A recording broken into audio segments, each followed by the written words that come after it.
Welcome, ladies and gentlemen, to Talking MagFest, which stands for Music and Gaming Festival. This is a 3-day non-stop gaming convention along the east coast of America every single year. It is non-stop nerdiest remix music, is video game panels, cosplays, and general convention shenanigans. I've never been, but I'm absolutely fascinated by it. Came close one year, but it wasn't meant to be. So joining me to talk about all things MagFest is someone who's been to over 10 of them, well actually no, exactly 10, been documenting her experiences every single time. I've been a fan of her videos for the past 3 or 4 years. Ladies and gentlemen, please welcome Jaclyn, also known as Shinja Ninja. Thank you so much for having me, for such a warm welcome. That was such a nice intro. I really appreciate you having me on the show. Yeah, and second time round it worked. They don't need to know about that. It's all right. No, we were perfect from the get-go. Oh, yeah. Crystal. Yeah. So there's much to talk about MagFest. First thing we got to start off with, the Danny DeVito Shrine. How did this come to be?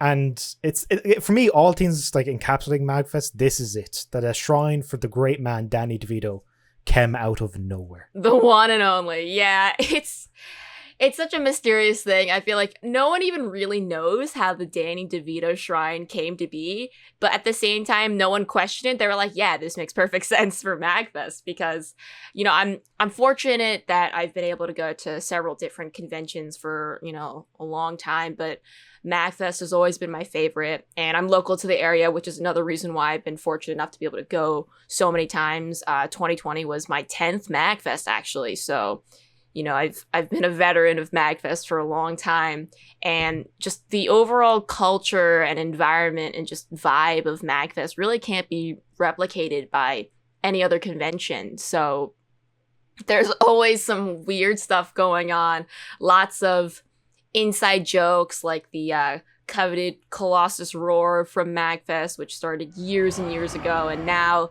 you can't go to a MagFest without hearing someone yell like roar, and then 100 other people will join in and do it. It's a lot of fun. So just like the Colossus roar, the Danny DeVito Shrine just was there on the first day of MagFest, which was Thursday. And it started off as a very, you know, small, modest Danny DeVito Shrine. There was a sign, some pictures. There were baskets of eggs because of that one meme from, I think it's from It's Always Sunny, where Danny DeVito's like, can I offer you an egg in this trying time? Yeah, it's this weird storyline where Danny DeVito is in love with the girl and he pretends to be the limo driver who's going to swoon her, and then Charlie plays some rich billionaire oil man, and things go horribly awry, and Danny turns to the woman in the backseat and says, can I offer you an egg in this trying time? Amazing. I need to watch more of that show. I've only seen a few episodes here and there, but I love that meme. I know. And it's I think it's like one of the longest running live action comedies now, actually. Yeah. So good for It's Always Sunny. So on that plaque for the Danny DeVito Shrine, when it said accepting Magnum Dong condoms, did you know what that meant? Is that a reference to the show too? Yes. That's so funny. I did not know that at all. I was just like, cool. Like, yeah, that's fitting for Danny DeVito. Why not? Yeah, it's this idea that they're trying to, you know, the main character Dennis has a system called the Dennis system and how he gets women, and everyone else has their own system and how they get the scraps, and Danny DeVito's method is to drop his Magnum condom for his massive dong. Oh, that's hilarious. That is so funny. And in true fashion, there were Magnum Dong condoms at the Danny DeVito Shrine, as there should be, of course. And on top of that, there was just a massive load of random stuff. There was money, magic and Pokemon cards, just the weird stuff, food. There was a sign that said not to put trash, but there was some trash there, let's be honest, you know. But it started off very small and modest Thursday. And, you know, my friends and I would always make it a point like, hey, we got to go check out the Danny DeVito Shrine, like see how it's grown, see what it looks like now. And every day it would just be bigger and bigger. It was massive by Saturday night. And then by Sunday, sadly, it had to be taken away. I wonder what they did with all of the sacrifices made to the shrine. I believe the money was for charity. money was for charity, which that's always great. MagFest is a lot for charity. Yeah. But yeah, there was a bunch of stuff. What's it with all the condoms? You gotta put them to use, right? Or you can do the Danny DeVito method and just drop them when you see some ladies walking by. One of the reasons why MagFest utterly fascinates me is because it seems that because it's nonstop, it's Thursday, Friday, Saturday, so 2 days in 48 hours. Do you just lose concept of normal circumstance? That it's perfectly normal to walk outside your door and see somebody dressed as Snorlax roaming the halls? Yes, that is very true. I always make a joke with my friends when, like when you step outside the Gaylord Hotel, which is the hotel and convention center that MagFest takes place at. It's been running there for a long time. I think since 2012 was the first year that they were at the Gaylord. Usually when you go outside, you see a bunch of nerds. Everyone around you is MagFest attendees, which is great because you can just go to a restaurant outside the convention center and it's a bunch of cool people. But every once in a while, you see some people and you're like, I know you're not here for MagFest, and you're probably wondering what the hell is going on here. Same thing with kind of music festivals, where I've never been to those either. There's so much still to do in life, Jaclyn. So much still to do. But when you finish up MagFest, like, do you say, well, what do you mean I can't stay up all night playing Pokemon cards with my friends? What do you mean I can't walk outside and join a table with a bunch of fellow nerds and speak in shorthand about video games? Is it weird to go back? Absolutely. You have no idea. Like, I feel like post MagFest depression is absolutely a thing because you just have like 3 or 4 days of nonstop fun. You literally, like you said, you just walk outside your hotel room and there's some awesome nerdy stuff happening, like someone dressed up as, like a life-size Snorlax, and he had a battle with a chocobo from Final Fantasy, and someone's like blasting the Pokemon battle theme, and it's that kind of stuff that you're just like, why can't I experience this in my normal day-to-day life, And if you tell like a non-nerd about the shenanigans that goes on at MagFest, they'd probably look at you a little funny, like, where did this happen? Like, what? That's normal, And people will just have like little rave parties in the hallways, and God, it's so fun just talking about it. I'm like, I miss it so much, especially because sadly this year was the first year that they were not able to have MagFest, since the very first one years. That was the one I was going to go to. We talked about this a little before, and that was the one after 2020. I'm watching people's videos. I went, that's it. I'm making a MagFest account and just money for MagFest. And then midway through the year, it was like, fuck it. Not going to happen. That's always how it works, right? The world had other plans, and of course, that was the year you were planning to go. But hopefully, they just announced 2022 dates, so hopefully you can make that one happen. Yeah, I'm going to try and cheapskate it all the way. Nothing but bread and booze. One of the things, the nerdy music, because this is something I've never heard outside of MagFest. I'm not aware of kind of people bopping and dancing to video game remixes of Super Mario. Yeah. And there's sort of this main stage that's taken over this epic light show is this every night this happens? So every night they have a variety of different concerts going on, and it's always fun. There's, so many different artists, and they've even had some, very like legitimate names within the video game music industry. Like they're I'm blanking on the name, but several years ago they had some of the Final Fantasy like musicians come, and I think they have like formed their own band, so they like performed, and that was a really, really cool deal. I mean, this is not related to music, but the Mega Man creator KJ Inafune was there a few years ago, so they don't just have like fan-made remix groups, which they're also all very, very talented, but they get very legitimate people from the industry as well, which is always really cool. But in terms of the concerts, usually Friday and Saturday night is when the really, really big shows happen with all the crazy lights, and like they're kind of like, these nerdy raves and stuff. And honestly, they're a blast because I I love concerts, as is. Clearly, I'm a music fan with my guitars in my background. And, as a nerd, as a gamer, I have such an appreciation for video game music. So getting to experience that like live music kind of thing with video game music is so fun. And, it's really nice to be with a group of people who also have that same like respect and admiration for the video game stuff you grew up with. Yeah. And I also love the dance moves of people because yes, it's most people can't dance. I'm one of them. Personally, Jaclyn, I don't dance. I throw shapes. I love that. I throw shapes. I'm going to steal that one. So to see a bunch of people come together and throw out just the dorkiest looking shit and nobody even feels self-conscious. Not I love at that. all. Yeah. No, it's such a judgment-free zone because, everyone's the same as you. We've all been there. We've all probably been made fun of at some point in our lives for the things that we're passionate about. And, I really don't think there's a place where I'm the most comfortable. Like I just have absolutely no shame. I can do whatever shapes I want when I'm dancing. I've even just had like random strangers, and this is another fantastic thing about MagFest is people are so friendly that, you'll just be making friends all the time. And I've had like, little dance circles with random people I've never met in my life. I probably won't ever see them again, but it's just a blast. Yeah, I love that. You spoke about actual industry people coming to MagFest. In terms of the panels, they have, panels running. Is it almost 24/7?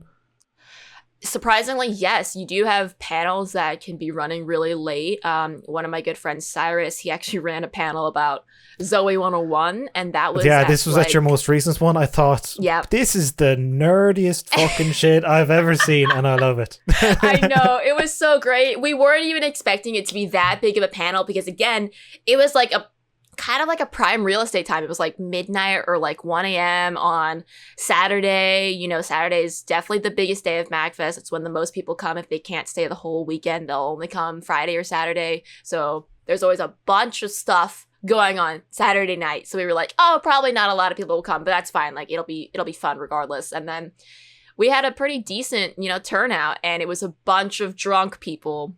Unsurprisingly, which honestly only just made it more interesting. One year you had the voice actress of GLaDOS and her husband do a panel, which I thought was so sweet of them together. Yes, they've been MagFest veterans for a long time. I don't know if they've been able to come in recent years. They are getting older, but they've been long time MagFest fans. So that was really, really cool. Also, I was going to bring them up if you hadn't. Oh yeah, because in your videos you just kind of let the footage roll, and one of the beauties of, they're vlogs, they're not heavily edited or heavily produced. They kind of which I like about it is because it lets you just sit there, and you feel like you're just there. Like there's sights, there's sounds. Some stuff doesn't go right. Some stuff is like at an angle. It's like no, it's just you're here. Mm-hmm. This is what it's like looking around. This is what it sounds like. Right, exactly. I'm glad to hear you say that because, sometimes when I go back and rewatch my MagFest vlogs every once in a while, like, when I'm really missing it, sometimes I'm like, oh, like, it's kind of funny that I like recorded this one panel for so long, and like sometimes my friends will be like, oh, like why'd you include such a long clip from this panel? But I do it for people like you, who can't actually go and they want to see what the panel was like and hear from the panelists themselves. So I might skip over some of the panel stuff because I'm like, well, I was there. People like you weren't there. Yeah, as in watching the clip of what's her name? It's like Ellen something. I'm blanking on her name. And then her husband's like John something. He's got a cool name actually. But there's the clip of them was just unedited for about 3 minutes, and I was just sitting there going like, yeah, I'm here too. Right. And I could listen to her talk all day about just life and giving people kind of voice tips on how to do with their vocal cords and how to sound right. It's super interesting. So her name is Ellen McLean, and then John Patrick Lowry. That's and Ellen McLean, she's a sweetheart. One of my good friends, she dressed up in like GLaDOS cosplay and met Ellen McLean, and she was super, super nice to her and remembered her like for several years to come. And that was just a really awesome experience for her. Perhaps maybe the best panel of the entire event, Throne Controllers. Throne controllers, yes. That's always one that I'm looking forward to. I might be a little biased because, I have friends that actually run that, and I'll go early and help them set up in any way, shape, or form. They've been doing it for so long that they really kind of have for folks singing though, for folks who don't know what it is, before you go off on singing their praises, could you explain what it is? Yeah, so Throne Controllers is kind of like a game show type panel where for the YouTubers, the Runaway Guys, for those that don't know them, they're like Let's Players and stuff. They make really, really awesome content. They've been around for a long, long time. So they'll have this game show. They'll administer cards, and each card has a number, so that they'll pick it randomly if someone wants to go up and be a contestant in the show. They'll pick a number 1 through 10, and you'll get a question, and these questions can be anything from an easy or really, really brutal hard, just, trivia question about something in the video game industry. Or it can be something a little bit more intense, like a sound or a quote from a video game, and you just have to listen to it and be like, do you know what the game is from? Do you know what character said that? Stuff like that. So, and there's also video game challenges as well. So it's really fun. They put a lot of effort into it every year to make sure that they, bring new content to the actual game show. But also there's the incentive that whoever wins and has the most questions, or even if you just participate and you didn't get a single question right, there's a prize for every single contestant. But then, of course, the grand prize is always something really cool. Normally a Nintendo Switch. Normally, whatever the hottest, the latest and greatest Nintendo console is. Definitely, there's some bias towards Nintendo, but the questions are not. The questions range from anything in video game history. Yeah, I remember one of the questions was, what was the first console to have an Ethernet adapter or something like that? Yeah, that's right. I mean, honestly, there are some really hard questions where I'm like, I don't know the answer to that. And so it's really fun because, you kind of get to play along with your friends. Like, obviously, you don't want to be like saying, like, you don't want to be like shouting the answer because then you'd be a jerk. But you can just be like sitting there like, like, what is that? And other times you're like, oh my gosh, like, I know this one. Have you ever participated? I've not. I think the first few years I would like get the card to see if I would participate. I have had friends get picked, which was always so fun.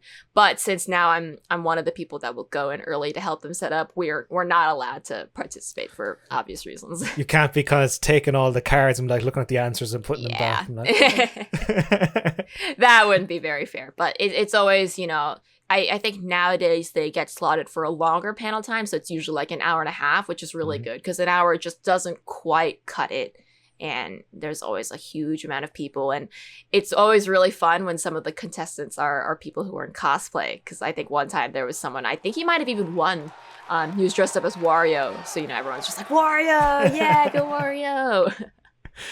You mentioned earlier about alcohol. Now, how boozy does this thing get? Well, a lot of people like to refer to MagFest as just like, a nonstop 24/7 plus party, right? So you can't have a party without some alcohol. So thankfully, there have been some conventions. I won't name names, but there have been conventions who, some of the people who go, they can be really disrespectful. And there was one convention that was also at the Gaylord, and they just trashed the whole place. And was that the cosplay one? Well, it's hard to say because so many conventions are involving cosplay, but it was I think it was an anime convention. It's like not MomoCon or something. What's it called? No, it was KatsuCon. That's it. Yeah, so because since KatsuCon, it usually takes place a couple months after MagFest. So this one year, they trashed the whole place, and that was really disheartening to see because you don't want, even though it wasn't MagFest, you don't want people who are in that same kind of community to have a bad rep. So yeah, so that next time you go, all the staff are like, oh great, another nerdy thing, they're going to trash the place. Exactly. Yeah. And so thankfully MagFest attendees are usually not like that. I'm sure you'll get a jerk here and there, but for the most part people are very respectful. So despite the constant partying and drinking, people are usually pretty good about maintaining their boundaries. But with that being said, everything when it comes to conventions is always very expensive. So if you're looking to drink, especially, if you're buying from straight at the Gaylord, it's gonna cost you a pretty penny. And alcohol is already pretty expensive as it is, but it can be really expensive. So if I was to go, or sorry, when I go, if I don't stay at the Yes, there we Gaylord, go. which won't be happening at staying at the Gaylord because those hotel rooms are ridiculous. Yeah. The local. Oh, okay. How easy is it to smuggle alcohol into the Gaylord? Oh, that's easy. That's no problem. Okay.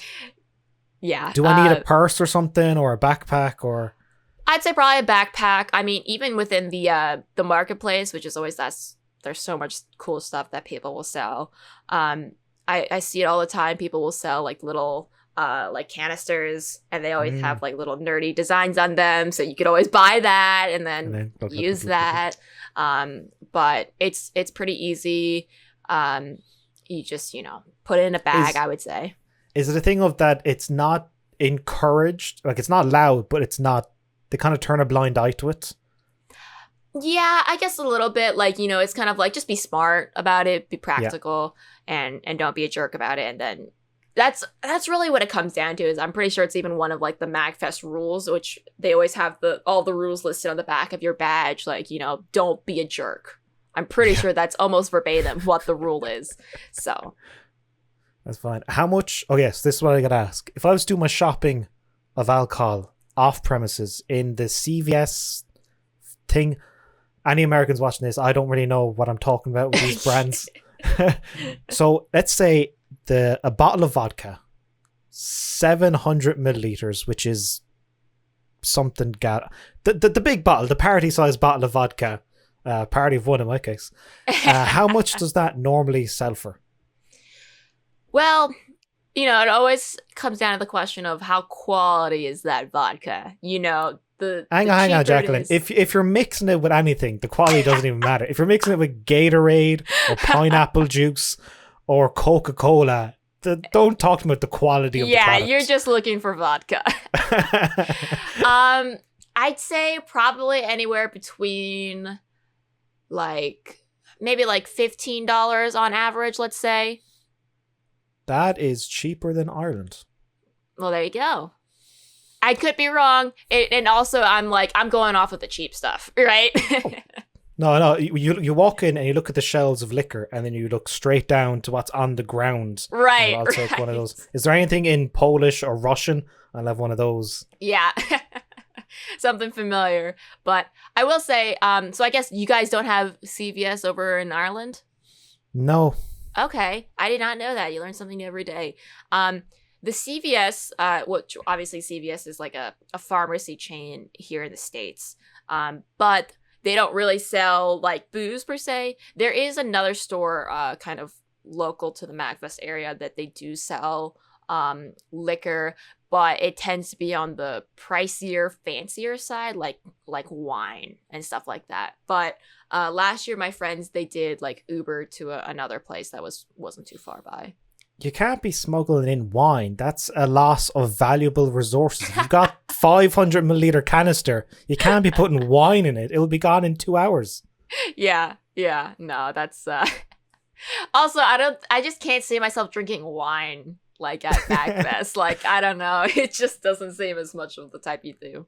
Could you imagine drinking red wine and just smiling to people with your crimson teeth and flushed lips? Right, you just like sitting over by the tables and like watching people enter. You just got like a big glass of wine and you're like, cheers, and you're just downing it.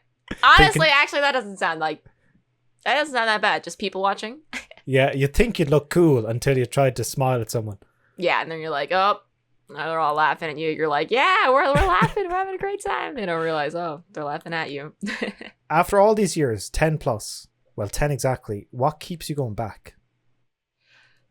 Just the environment, the culture, well, for one, since I've been so fortunate to go for 10 years, I have so many friends that also go back every year. And sure, we've had friends that they have stopped going for whatever reason, but I always go for the people first. And it's the people plus that environment that can't be replicated. So, even if all of my friends decide, hey, like, let's all meet up, let's take a trip, and let's just meet up at someone's wherever they live, it's just not the same. You don't get those crazy, funny, wacky things like a Danny DeVito shrine, or there was people who were dressed up as like big like beer pong cups, and then they had like a ball and they were just having people throw it. Stuff like that. It's just so indescribably fun, and it's really like you got to be there to see it and experience it for yourself. Like I tell so many of my friends all the time who have never been to a convention, I'm like, please just like come out to a MagFest with me just like one day and you'll see why I keep going back every year. Yeah. Does it ever sell out? Sometimes you'll get like day passes selling out. So like I've seen sometimes where a Saturday will sell out, but usually it's not too bad until you get like a little bit closer to the actual dates. Then people So are for kind the of like, full oh. 3-day pass, would that ever sell out? Maybe in recent years they do. I actually, now that I'm thinking about it, I'm not entirely sure because I always buy my badges, you know, immediately because I'm like, oh, I'm definitely going. I know years and years ago it would never sell out, but I know MagFest has been, growing in popularity. So the full weekend passes might sell out. One thing that struck me is this is, I was looking up on bookings.com and I was putting in a radius of MagFest and I was like, oh, what's the cheapest stuff around? And then I was like, I'm not paying any more than $100 a night. They can fuck off. And then I was like, oh, there's still plenty of options. Then about 3 weeks later, it's like, okay, I'm just going further out, aren't I, to get the cheap stuff? So it seems like all the stuff around it is booking up pretty fast.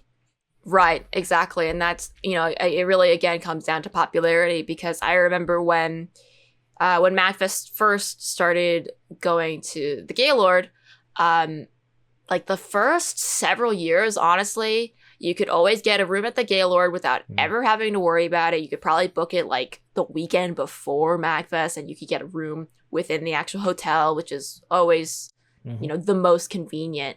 And then just as word got around, because MagFest is so awesome that eventually so many people were like, oh, like, let me go to MagFest. And then it just grows and grows every year that now it's virtually impossible to get a Gaylord room. And then even just getting a hotel that's there are several that are literally just right across the street. Even those are really hard to get now. So that's like the one, like, it's almost like a bittersweet thing because it's like, that's so great that MagFest has grown so much in popularity, but also it's like, oh no, now it's so hard to like get a hotel. In closing, any tips for a newbie?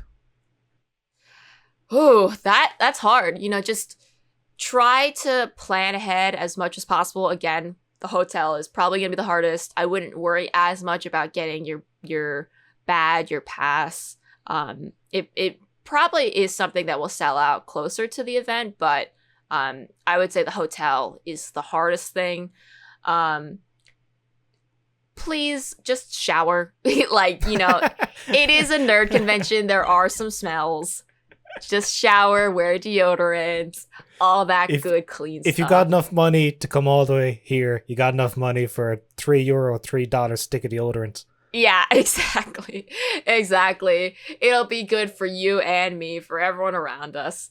And, just have fun. Try to experience as much as you can. There's so much MagFest has to offer, from the panels to the concerts to just meeting people, honestly. And it's a great time. I really hope you're able to come out next year. It'd be really fun to actually get to meet you in person. Yes, indeed. Thanks very much, Jaclyn, for your time. Absolute pleasure. A little bit surreal when like kind of you popped up on the screen. It's like, oh, there she is. Person I've been watching for years. Oh, she talks so back. Funny. Oh, this is weird. Yeah, like, whoa, she's responding to me. It's not just a video playing. Thank you so much for having me. This was an absolute blast. It was so fun to kind of just talk about, one of my favorite annual things ever. All right. Thanks for joining us, everyone. And until next time, take care.